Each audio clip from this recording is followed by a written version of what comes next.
James's rescue. James was grumbling about how much work he had to do. "I suppose I'm to shunt trucks and coaches as well as pull my trains," he complained. "How does the Fat Controller expect me to keep my trains on time when I'm worn out from all the shunting? Here, there and everywhere. That's where I am." "Rubbish," snorted Gordon. "You just rush around looking busy. It's the real work, the sort of work we do that counts." Of James. Later on, the Fat Controller came round to give the engines their instructions for the next day.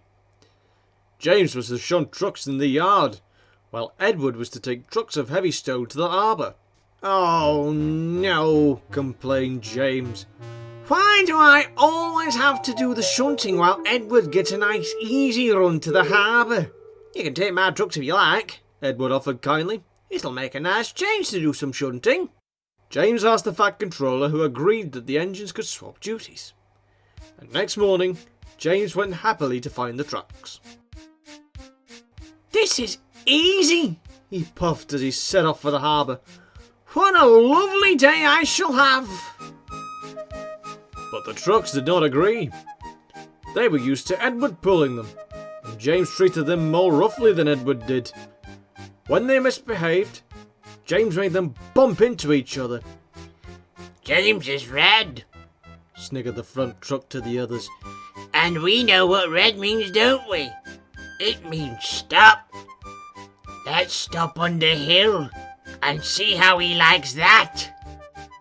The trucks behaved well at first, and James was feeling very pleased with himself. Then he started up the hill.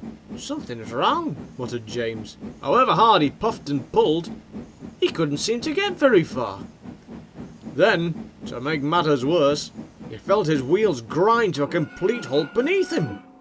It was the steepest part of the line.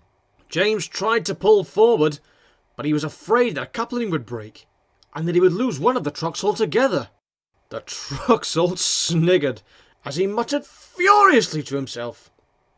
Then the front truck gave the order to move, and all of a sudden the trucks ran forward and gave James a big bump on its tender.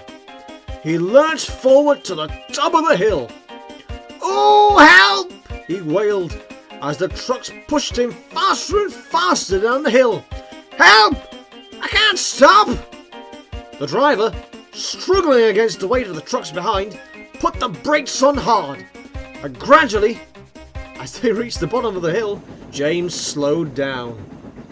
By the time James reached the harbour, he was exhausted.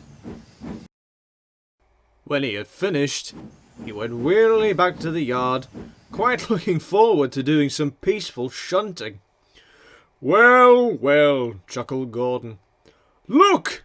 Here's James back after doing some proper work. I expect he needs a rest now." James pretended he hadn't heard.